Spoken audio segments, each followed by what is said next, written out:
If coffee makes you nervous, switch to Postum.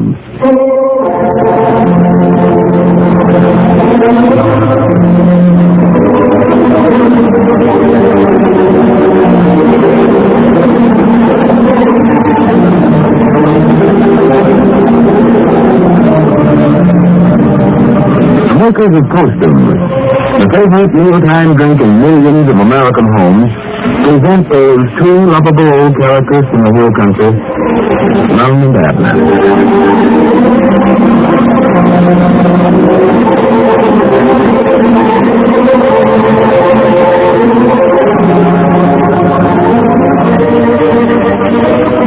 I wonder how many of you women have husbands like Tom Wayne.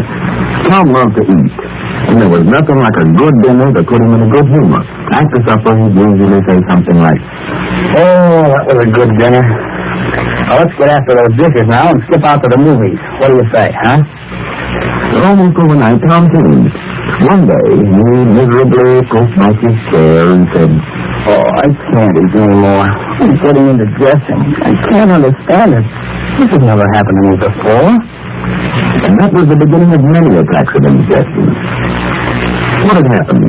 What had changed him from a man who could get up from the table singing to a man who would feel perfectly miserable almost every time he ate? His doctor told him it was nerves. Coffee nerves. Now, don't think I'm going to stand here and tell you that coffee sets everybody's nerves on edge, because it doesn't. Many people can drink coffee without the slightest of effect, but many others cannot. So if you suffer from nerves, and nerves can upset your digestion, or rob you of sleep, or make you cranky and irritable, and you think coffee may be responsible, or even partly responsible, make it a point to switch to Postum. Well, Postum cannot possibly set your nerves on edge. It contains no caffeine or stimulant of any kind. Postum has a distinctive, full-bodied flavor all its own. So drink Postum instead of coffee, and even in 2 weeks' time, as soon as you've given Postum a fair trial, see if your nerves are in better shape, see if your digestion hasn't improved, see if you don't thank the day you switched to Postum. And now, let's see what's going on down in Pine Ridge. Well, Pine Ridge, which only a few days ago was a quiet, peaceful little village, is now the scene of much activity. The cast for Lum and Abner's picture arrived in town last Saturday, and people from all the nearby communities have flocked into town to catch a glimpse of the Hollywood celebrities. As we're looking at our old friends today, we find Lum and Abner down at the Jot'em Down store very much impressed by it all. Oh, the whole damn so excited about that moving picture, they don't know what to do. Follow them actors around on the streets like they were some kind of a curiosity. Yeah, well, not only the people here in town, there's folks coming from all around. Oh, yeah, the town was full, I guess. Well, the street is as crowded today just like it was Saturday. Yeah, wait till they actually get started making the picture. That's when they're going to flock in here. Oh, my God. Now, I'll say one thing, them actors is mighty nice to them. Awful nice people. Stop and talk to them and all. Oh, yeah. Every time one of them steps outside that Sister Simpson's boarding house, there's a bunch standing there waiting to get their autograph. You know what it is? Nobody don't ask us for our autograph. We're in the picture, too. Yeah, well, maybe they don't know we're in it, no. Just wait till that picture comes out, though, and they see where the stars in it. I'm telling you, they'll be begging us to write our names down for them. Well, I'd just as lief they wouldn't myself. It's a nuisance. Especially if these strangers keep coming in here. Yeah, I never thought about crowds coming in here this way. Cedric said you rented the last one of our tourist cabins over there a while ago. Oh, yeah, we could use some more, don't we? Ought to make some money out of it. Yeah, we could have made some money out of the store here if it hadn't been for that bad blamed Squire Skimp. Yeah. Paying us $150 a month for it and then renting it to the picture company for $500 a week. Yeah, let's just borderline us not to have no business dealings with Squire. We say that every time, but we keep right on having them. I wouldn't swap nickels with him now. Just an out-and-out crook, that's all he is. Well, he just might not need a living off our funds with skimmers on different deals. Oh, they're selling some gold mine stock or oil stock. It ain't no count. Beat us out of $3,000 on that circus he had a few years ago. Yeah, I ain't forgot about that neither. That was the worst game he ever give us. No. Bought the circus from us for $1,000 and knowed before he done it that he done had the 2 elephants and all them other animals sold to the zoo and at the county seat for $4,000. Yeah, if we keep dealing with him, why, he's just going to keep spinning us, too. He'll live to have his regrets. Them things always comes back on the fellas. Chickens always come home to roost. Yeah, fellas got to live right. What did you say about chickens? I said he'll get what's coming to him. He'll get what chickens he's got coming to him? No, I said chickens always come home to roost. Yeah. He'll get caught up with on all these honest things he's been doing. Has Squire been stealing chickens, too? No, not that I know of. Well, what difference does it make out where his chickens roosting from? I never said his chickens. Anybody's chickens. Them things will be found out. I still don't see what the chickens have got to do with it. Them things will come back on him. His chickens will come home to roost. And that's how folks will find out about all the honest things he did. Oh, chickens can't talk, Lum. They knowed anything they couldn't tell it on him. They can tell you when they lay an egg, but that's about all they can say. He talk like a crazy man sometimes. Well, I would think I was crazy.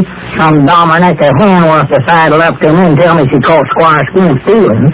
I don't believe they can do it, neither. I never said nothing about chickens talking. All I said was that chickens come home to roost. That's an old-headed saying of mine. Everybody knows that. Everybody knows what? That your chickens come home to roost. Well, ours don't. Not all of them. They will if you ain't living right. I must be living right then. Well, we've got a yellow legend over there that ain't been home to roost in 2 weeks. Elizabeth was telling me this morning that she's got a nest over in Sue Trunk's barn. The hen has. Stays over there all the time. What does that mean? She's just an exception. Oh, no, she ain't. She's just a common old yellow legend. She ain't the first chicken I ever heard of not coming home to roost neither. Well, you're getting clean away from what I'm talking about, though. You're taking me literary. When I say chickens, I mean, well, anything. Anything you do that's wrong is going to come home to roost. Anything you do wrong is going to come home to roost? If you're unhonest, you'll get paid for it eventually. Get paid for being unhonest? That's the first time I ever heard of that. Well, I don't mean you'll get paid in real money. Well, even give my fella a check. Looks to me like... Abner, you're getting yourself worse mixed up than ever. You don't get paid for being unhonest. Well, what do you get paid for then? You don't get paid for doing nothing. All I started out to say is that all the chickens Squire Skimp, all the skinnings that Squire Skimp give us will come back to us. And roost. Well, yeah. We better make that hen house of his bigger than it is, and all honest things he ever did is going to try to roost in it. Oh, for goodness sake. Why, he ain't even got room for that circus he beat us out of. What if all that come over there to roost? I bet he'd be surprised to death. Come out some morning to gather the eggs and find them 2 elephants sitting there on the hen roost. Well, now you're getting silly. What's the matter? I just got to thinking that would look sort of funny. See them elephants sitting on the hens. But that's ridiculous, Abner. That's what I say. I don't believe there's nothing to that coming home to roost business. Well, it's so anyway. But I'd rather go ahead and admit I was wrong than undertake to explain it to you. Yeah, see there? You're always making some remark, and then when a body gets you in the corner, you try to wiggle out of it. I ain't trying to wiggle out of nothing.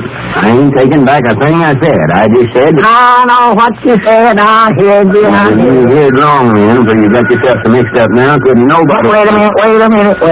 That's all right. Let it ring. I don't care. I don't need it. Just let it ring. All the answers, I reckon, might be a grocery order. I'll get it. Well, I'll answer if you want it answered. Well, I'm down on my feet now. Hello. Jot 'em down, store talking. Lum Abner's talking. Hello? Oh, how are you, Mr. Cosgrove? Uh-huh. Well, no, I can't think of nothing right offhand this way. Well, I reckon so, but... Yeah, send the riders over here. We'll think of something. All right, sir. Yeah, we'll be looking for them. All right. Not-it-all. Goodbye. What's the matter? Mr. Cosgrove, I don't know if anything funny ever happens around the store here. Must have put it in the moving picture. Anything funny? Yeah, there's something funny that's said or done. Oh, I couldn't think of nothing offhand. Do you think anything would ever happen around here that's funny? Well, no, not to think of right now, or to think of something. Let's see. I might make up something. The writers are coming over here directly. I'll tell them some funny jokes they can put in that picture. What kind of jokes? Let me see. I could tell them one of the... Wait, here comes Grandpacker Spears. Maybe he can help us. Yeah, you might know something funny is happening around here. He'll leave for that. Come in, Grandpa. Yeah, howdy, Grandpa. Howdy. I see that moving picture store's a lot of excitement around town here. Oh, yeah. Grandpa, can you think anything funny that ever happens around the store there? Funny? Yeah, for the moving picture. They want to put it in the picture. Yeah, don't know. Some of them checker games you and Abner puts on is awful funny. They'll start standing off watching and listening. Funny? No, that wouldn't do no good. No. Nobody wouldn't pay money to go to the picture show just to watch us two play checkers. Well, let's see. Grandpa, does all your chickens come home of the night to roost? Oh, for goodness sake. Do they, Grandpa? Well, no, they don't, Abner. We got about 3 that roost in the shed down in the lower end of the field. Got next down there, I reckon. Yeah, see there, Lum. Now, what'd I tell you? All right. Chickens don't come home to roost then. Yeah. Well, I'm glad you're satisfied now. That had me bothered there. Anything to please you. Chickens don't come home to roost. That's all settled now. Yeah, all settled. Yeah. I don't know now, Lum. This old saying says they do. If a fella does something wrong, his old saying says your chickens all come home to roost. Oh, my goodness. Here we go again. What in the world did you want to say that for? Nothing funny ever happens around the jot'em down store.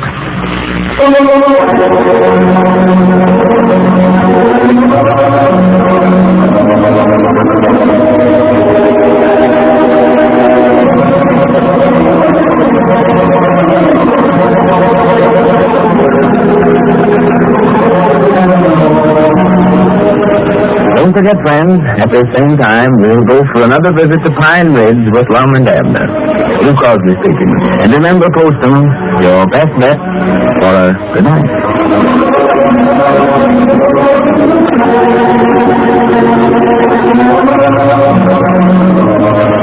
This is the Columbia Broadcasting System.